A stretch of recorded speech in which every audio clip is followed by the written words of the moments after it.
Hello dear student, how are you all? I hope you all are fine.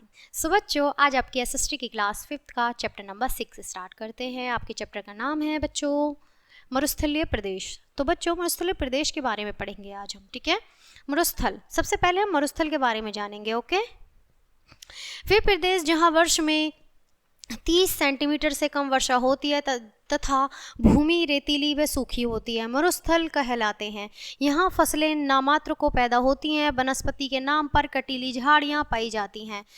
शीतोष्ण कटिबंधों में इन क्षेत्रों से 20 centimetre से कम वर्षा पाई जाती है। ठंडे और गर्म दो प्रकार के मरुस्थल होते हैं।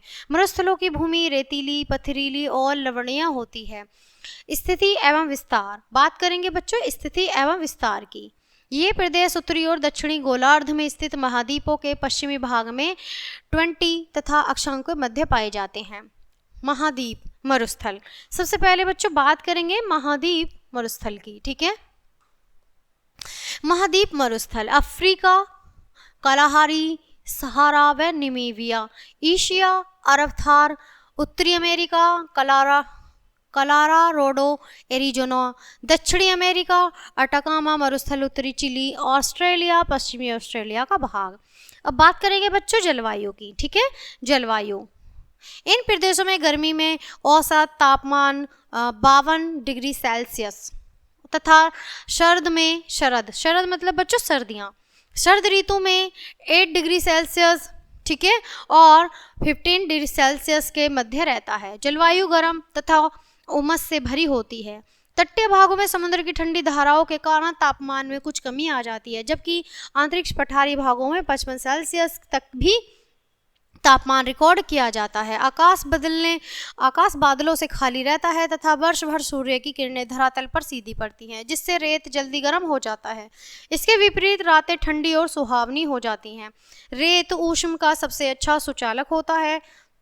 दिन में अक्सर रेत भरी आंधियां चलती हैं, जिससे रेगिस्तान में रेत के ऊंचे ऊंचे टीले बने जाते हैं, जिन्हें टिब्बे कहते हैं। ये टिब्बे बनते हैं एवं बिगड़ते रहते हैं। इस प्रकार की क्रियाएं अरब स्थित Oman, Yemen, Kuwait, Iran, Iraq, कतार, बहरीन, संयुक्त अरब अमीरात आदि देशों में देखी जा सकती है बच्चों, ठीक है।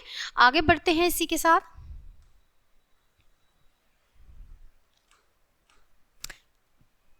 प्राकृतिक वनस्पति पेड़ पौधे, जैसा कि ऊपर बताया जा चुका है कि इन प्रदेशों में वर्षा नामात्र को होती है, इसलिए इन प्रदेशों में बहुत कम पेड़ पौधे पाए जाते हैं। कहीं कहीं नागफनी, बबूल, झाऊ, कटीली झाड़ियाँ और खजूर के वृक्ष भी पाए जाते हैं, ठीक है, जिन्हें पानी की आवश्यकता ना की बराबर होती है। पानी की मात्रा को ये पौधे अपने तनों में एकत्रित कर लेते हैं, जिससे तना मुलायम एवं मांसल हो जाता है। यह पौधे अपनी पत्तियों को कांटों में परिवर्तित कर लेते हैं, ताकि पानी की बहुत ही कम मात्रा वायु में वाष्प बनकर उड़ सके।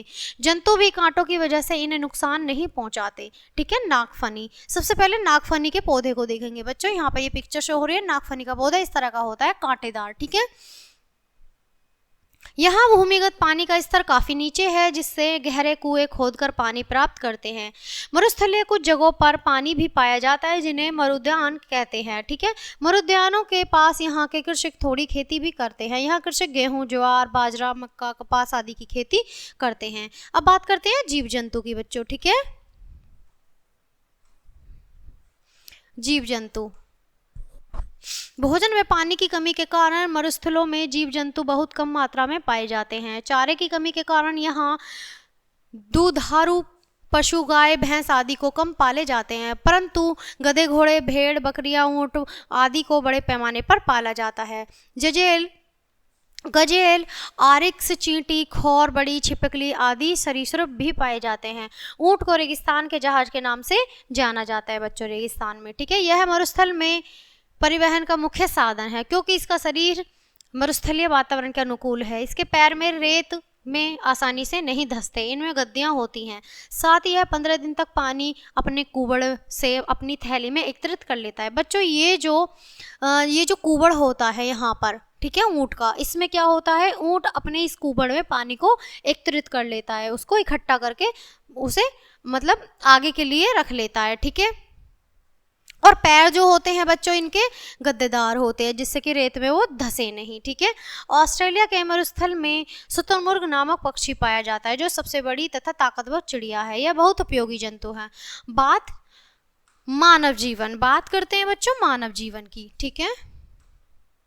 सऊदी अरब के रेगिस्तान में चालवासी, मरुद्यानवासी व नगरवासी लोग रहते हैं। यदि अरब में एक और अति धनी लोग रहते हैं तो दूसरी ओर खाना बदोश जीवन जीने वाले लोग भी निवासी करते हैं। ये लोग चलवासी कहलाते हैं, जो जगह जगह घूम अपनी जीवन बिताते हैं। गर्मी, धूल, आंधियों तथा जल की कमी का सामना करते हुए ये लोग भोजन, पानी व चारे की खोज में एक स्थान से दूसरे स्थान पर डेरे डालकर जीवन व्यतीत करते हैं। अपने सामान आदि को लादने के लिए पशु भी पालते हैं। इन्हें अरबी भाषा में बद्दू कहते हैं। ये अपने साथ गद्दे, घोड़े, भेड़, बकरियां आदि पशुओं क्यों रखते हैं। यदि एक स्थान पर चारे की कमी होती है या उसे छेड़कर अन्य स्थान की तलाश में आगे बढ़ जाते हैं। ये अपने तंबू, खाल व कपड़े से बनाते हैं। इनका भोजन दूध, मांस, पनीर आदि है।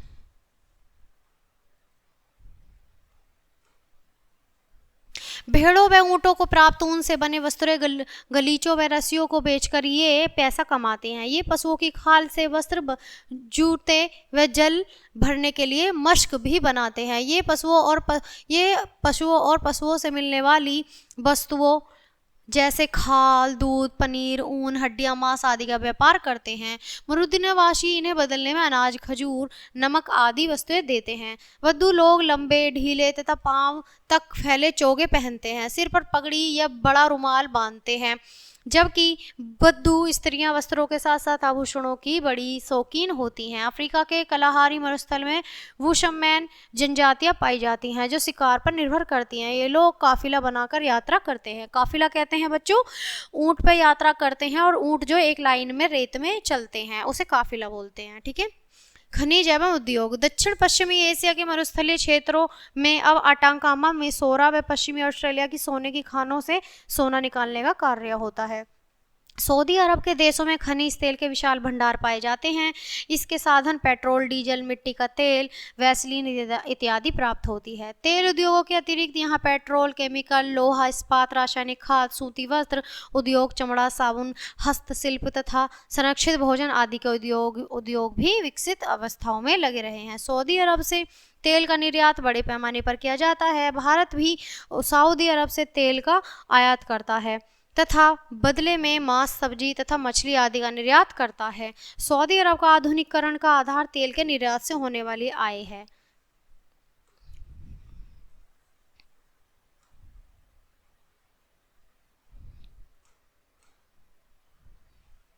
यह एक प्रकार का तरल सोना है। खनिज तेल ने यहाँ के लोगों का जीवन एकदम बदल दिया है। यहाँ के निवासी ईंट, कंक्रीट और सीमेंट से बनी पक्की बहुमंजिली इमारतों में रहते हैं। इन नगरों में जद्दाह, मक्का और रियाद प्रमुख नगर हैं। यहाँ जीवन की सभी आधुनिक सुविधाएं जैसे वातानुकूलित मकान, टीवी, तरणताल, कंप्यूटर, स्कूल, कॉलेज तथा अस्पताल आदि सभी मौजूद हैं। यहाँ पार्क, फव्वारे, सिनेमा, होटल्स आदि आधुनिक सुविधाएं भी उपलब्ध हैं। जद्दाह में बंदरगाह व हवाई अड्डा आदि भी है। मक्का और मदीना में विश्व भर से मुसलमान हज करने आते हैं। सऊदी अरब की राजधानी का नाम रियाद है। आज विश्व में प्रत्येक देश से सऊदी अरब के नगर वायु एवं जल मार्गों से जुड़े हुए हैं। अतः हम कह सकते हैं कि मरुस्थल भी आज सभी प्रकार की आधुनिक सुविधाओं से युक्त है। सो बच्चों यह आपका चैप्टर यहीं फिनिश करते हैं। मिलते हैं आपसे नेक्स्ट चैप्टर नेक्स्ट वीडियो के साथ। तब तक के लिए bye bye. Thanks for watching.